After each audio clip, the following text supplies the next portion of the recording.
tardes, soy Gabriel Martínez Báez y el día de hoy vendré a exponer sobre qué es la hermenéutica.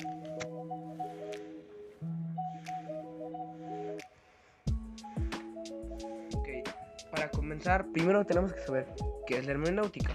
Pues bueno, es la necesidad de una disciplina que viene determinada por las complejidades del lenguaje, que frecuentemente conducen a conclusiones diferentes e incluso contrapuestas en lo que se refiere al significado de los textos. La hermenéutica, eminentemente desde Schleiermacher, su fundamentador moderno, responde a la máxima célebre de alcanzar a comprender al autor mejor de lo que él mismo alcanzaba a comprenderse. La hermenéutica intenta descifrar el significado complejo, oculto o no evidente que subyace en el discurso y a este fin intenta la exégesis de la razón misma sobre el significado.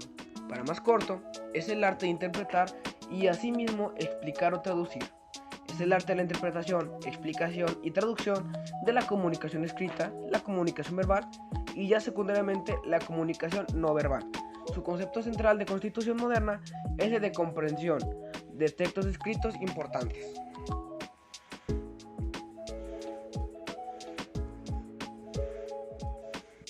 Bueno, ya aclarado el punto de saber qué es la hermenéutica, ahora vamos a aclarar en dónde nació.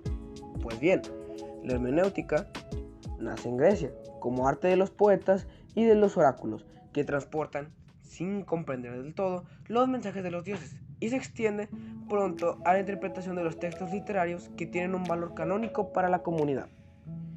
Se remonta a los orígenes de la escritura y la necesidad de encontrar el sentido de los textos. La obra del teólogo alemán Friedrich Daniel Ernst marca un giro decisivo en la historia de la hermenéutica. Se sabe que los inicios de la hermenéutica fue en Grecia, pero el que la marcó directamente fue Hans Georg Dahmer, considerado el padre de la hermenéutica filosófica contemporánea. Es el arte de interpretación, que es antiquísima, se remonta a los orígenes de la escritura y la necesidad de encontrar el sentido de los textos. Pero el que la marcó fue él. Él es el fundador de la escuela de la hermenéutica. Sostenía que la interpretación debe evitar la arbitrariedad y las limitaciones surgidas de los hábitos mentales, centrando su mirada en las cosas mismas, en los textos. Afirma que siempre que nos acerquemos a un texto lo hacemos a partir de un proyecto, con alguna idea previa de lo que allí se dice. A medida que profundizamos la lectura, este proyecto va variando y se va reformulando según la lectura nos vaya confirmando o alterando nuestra precomprensión. Como este proceso puede prolongarse al infinito, nunca podemos afirmar que hemos dado la interpretación última y definitiva. Es decir, cada vez que tú lees un texto, nunca vas a encontrar al fin y al cabo el significado completo, ya que tú tienes una comprensión primera, pero a medida que tú vas leyendo el texto, la comprensión que tú tenías te la van aclarando o te la van cambiando porque pues el texto es lo que dice algo y tú eres la idea que tenías sobre otra cosa. Entonces por eso, al final de cuentas, la hermenéutica sirve para tratar de comprender eso que no entendemos. Y aquí fue donde George Gadamer hizo pues su interpretación filosófica de esta manera. Por último, dar a conocer las características principales de la hermenéutica, las cuales son las siguientes. Primero, interpretar un texto más allá de su sentido literal nos permite comprender el mensaje oculto del texto y el discurso del autor, su motivación, su sentido, su deseo, el porqué de su creación. Se interpreta y se reinterpreta el texto. Cuando nos enfrentamos a la lectura de un texto, vamos con una idea preconcebida y una vez que la hemos leído, se da una nueva interpretación o la tuya propia.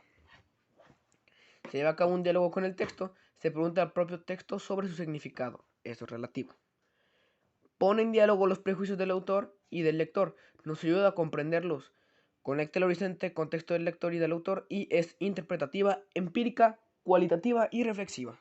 Como conclusión, considero que la hermenéutica nos sirve mucho tanto como para conocer más sobre el autor o el texto o obra que se nos dio sobre él y asimismo encontrar un nuevo significado de lo que nosotros tenemos una idea para aclarar mejor nuestras propias ideas o incluso descubrir un significado nuevo de lo que pensamos que era. Entonces, la hermenéutica sí nos sirve, pero también hay que saber interpretarla de una manera correcta para no poder confundirnos a nosotros mismos o a otras personas.